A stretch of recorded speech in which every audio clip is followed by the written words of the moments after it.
আপনাদের যাদের জমি আছে, অনেক দিন থেকে খাজনা দেন না, জমি ভোগ দখলে রাখছেন কিন্তু খাজনা দেন নাই, অর্থাৎ ভূমি উন্নয়ন কর প্রদান করেন নাই।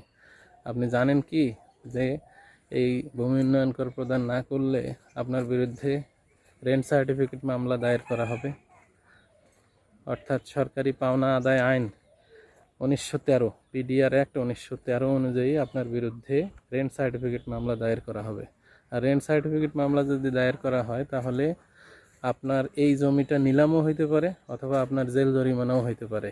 হ্যাঁ, তো সবাই সাবধান হয়ে যান, নিজের জমির ভূমি উন্নয়ন কর প্রদান করুন, নিশ্চিন্ত থাকুন।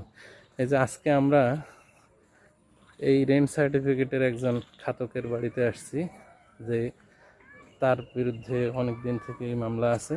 আমরা তার বাড়িতে আসছি যাতে সে এই রেন্ট সার্টিফিকেট যে মামলাটা আছে এটার যে পাওনাটা সেটা আমাদেরকে পরিশোধ করে।